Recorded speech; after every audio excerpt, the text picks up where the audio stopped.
बिस्मिल्लाहिर्रहमानिर्रहीम। अस्सलाम वालेकुम। उम्मीद करता हूँ आप सब दोस्त खैरियत से होंगे। मैं आज आपके सामने सूरह बकरा की आयत नंबर 25 लेके आया हूँ और अल्लाह ताला से ये दुआ करता हूँ कि परवरदिगार आलम हमें अपने अहकामात पे अमल पैरा होने की तौफीक अता फरमा। वीडियो शुरू करने से पहले मेरी अब तमाम दोस्तों से गुजारिश है कि चैनल को सब्सक्राइब कर लें ताकि हर आने वाली नई वीडियो आप तक बर वक्त पहुँच सके। तो चले आए अपने मौजू की तरफ चलते हैं।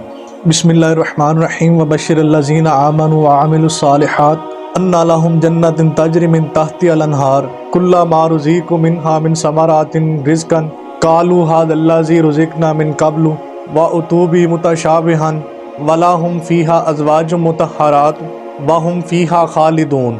इस आयत का तर्जुमा ये है कि पैगंबर आप ईमान और अमल साले वालों को बिशारत दे दें कि उनके लिए ऐसे बागात हैं जिनके नीचे नहरें जारी हैं। इन्हें जब भी वहाँ कोई फल दिया जाएगा तो वो यही कहेंगे कि ये तो हमें पहले मिल चुका है, हालांकि वो सिर्फ इसके मुशाबा होगा। और इनके लिए वहाँ पकीज़ा बीवियाँ भी होंगी और इन्हें इसमें हमेशा रहना भी है।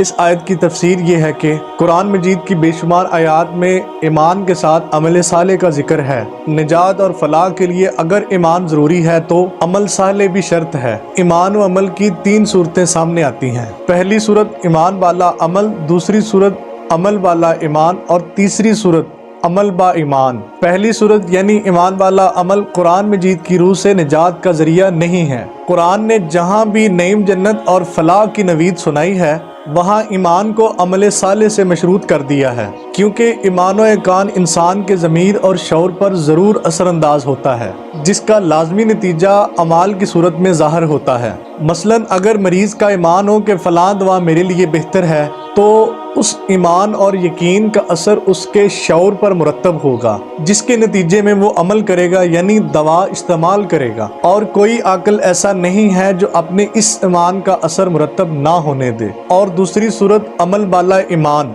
मकूल ही नहीं है कि किसी चीज़ पर ईमान ना हो लेकिन उसके बावजूद वो इंसान के ज़मीर और शऊर पर असरअंदाज हो और फिर उसका नतीजा अमल की सूरत में ज़ाहिर हो। जिस मरीज़ का इलाज पर ईमान ही नहीं है उसके ज़मीर और शऊर पर वो इलाज कभी असरअंदाज नहीं होगा कि उसे अमली सूरत अंजाम देने की ज़रूरत पड़े।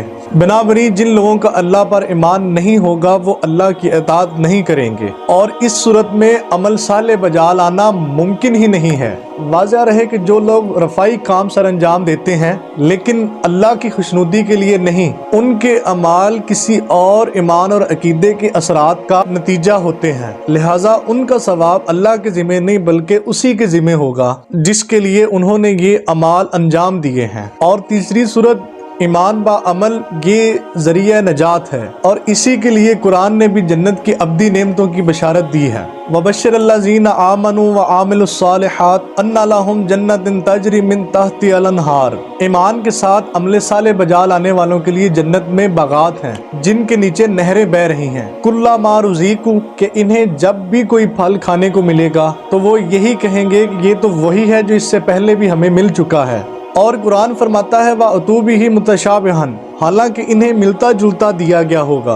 बाज़ मुहक्किक मुफस्सिरीन फरमाते हैं कि जन्नत की नेमतों में तकरार यानी यकसानियत नहीं है। दुनिया में अगर हम एक चीज़ कई बार खाएं तो हर दफ़ा वही लज्जत मिलेगी जो पहली बार खाने से मिली थी, लेकिन जन्नत में हर दफ़ा एक नई लज्जत मिलेगी और नया जायका महसूस होगा। हर चंद के फल मिलते जुलते दिए जाएंगे। अब इस आयत के अहम निकात ये हैं कि पहला, ईमान और अमल साले दोनों का मजमूई नतीजा नजात है और दूसरा ये है कि गैर इस्लामी नजरियात की हामल रफ़ाई सरगर्मियों का सिला अल्लाह के ज़िम्मे नहीं है। और तीसरा ये है कि ईमान की सदाकत को परखने के लिए वाहिद कसवटी अमल साले है।